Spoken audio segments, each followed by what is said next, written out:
name is Matt. When the hurricane hit in Asheville, North Carolina, I was really worried about my family and all the victims there. I felt led and motivated within my heart and mind to go make a difference. I'm going to share with you some of my experiences firsthand, what I witnessed with my own eyes, to the best of my ability. I'm not an expert, I don't know everything, but here's what I experienced. This is what I experienced doing disaster relief in the aftermath of Hurricane Helene in Asheville, North Carolina from October 2nd to October 5th, 2024. Western North Carolina is my home. My family lives here and has been here for hundreds of years. I had planned a 3-day hiking trip for early October, but when I saw the devastation of this storm, I had to do something to help the victims and check on my family.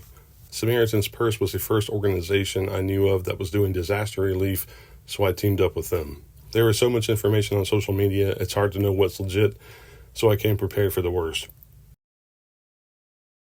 2 of these images are real, 1 is probably a fake. This is what I saw and experienced in person while helping with disaster relief with Samaritan's Purse in Asheville, North Carolina.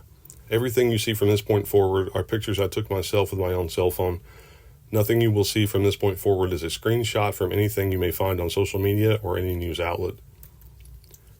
I loaded up my truck with these supplies. My sister delivered most of them to Lake Lure, Chimney Rock, and I delivered the rest to Samaritan's Purse in Asheville. All of these supplies went directly to the victims and first responders. Sincere thanks to my church and my family members who purchased and donated these items. Limited supplies, no power, no water. It was encouraging to see communities banded together to support each other.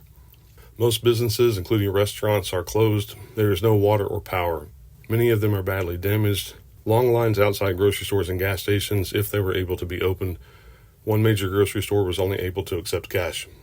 Road closures due to landslides, flooding, down power lines, wrecked cars, etc. Lots of utility vehicles, army convoys, and state troopers. I don't have pictures of everything. National Guard helicopters flying around all day. From what I understand, FEMA is housing local utility workers and many other utility workers from all over the country, feeding them and ensuring they are able to work to the best of their ability to get the job done quickly and efficiently. The rest of the pictures are of the work we were doing and other examples of the aforementioned circumstances. There were professional sawyers and machine operators present, as well as many volunteers like myself who just wanted to make a difference. As you can see, a tree fell on top of the house. We're using the skid to hold the tree up so it won't fall down and possibly hit the propane tank. Some trees fell so hard their branches got stuck deep into the ground and we couldn't pull them out. This is a type of spruce tree. Pine trees like this, spruce, white pine, hemlock, their branches are pretty sharp. One time a tree like this fell on a guy's car and one of the branches went straight through his hood like a toothpick. As the sawyers cut, those of us who were able hauled branches and logs to the sides of the streets. They will later be chipped into mulch, but some residents are burning them now. Many creeks are polluted with debris, trash, fuel, and excessive mud. This creek wasn't too bad, but it got better after we started cleaning it up. Each morning there was a lot of fog, way more than a usual foggy day in the mountains. This is from excessive ground saturation and also smoke from the burning debris.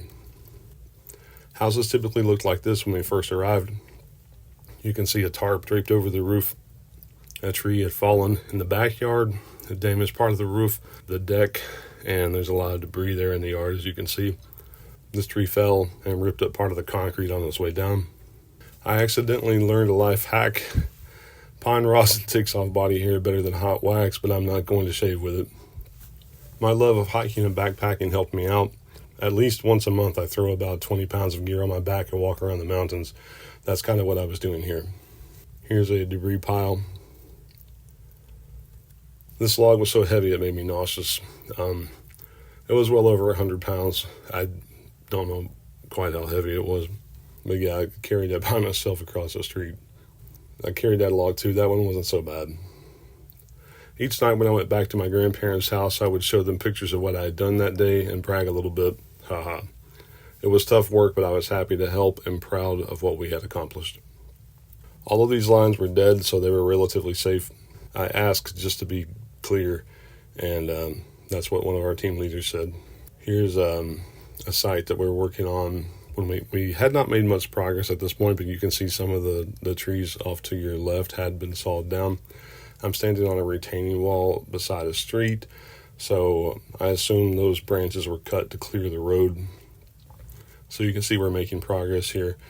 After we removed most of the smaller branches and limbs and cut those up so we could pick them up and move them, you can see there's not just one house, but two houses, and you can start to see a yard as well. This is the border between Polk County and Rutherford County. As one day I was rerouted by GPS, you can see the damages everywhere. I downloaded the area maps before I left so I could navigate without a cell signal. This is another foggy, smoky morning, my last day for this week. There's more smoke in the morning because families are trying to keep warm at night.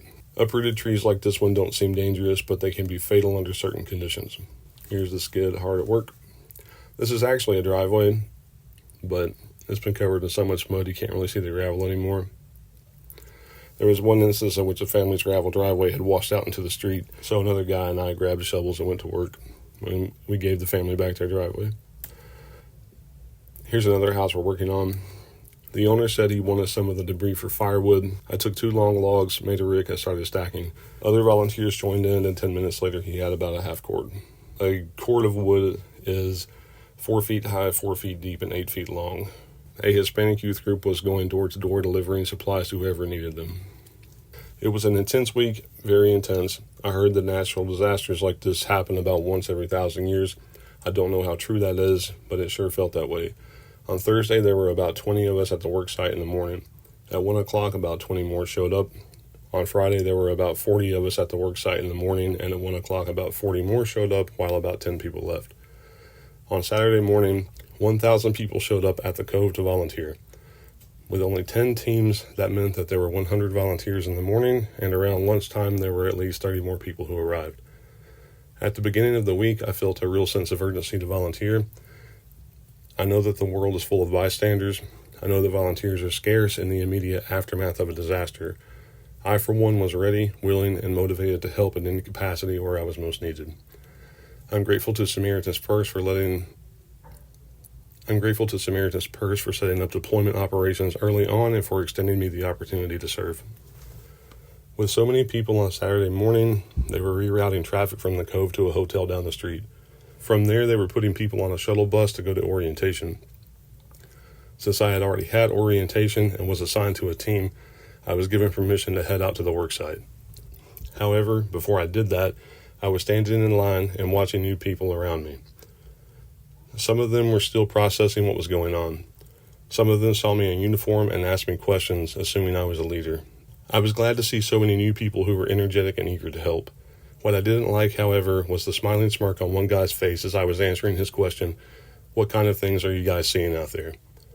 I couldn't believe that while I was relaying to him the details of how people's homes were destroyed and how rescue workers had found bodies in trees, this guy had the audacity to get some kind of kick out of it. To anyone reading this, if you're out there for some sort of self-serving adventure, stay home.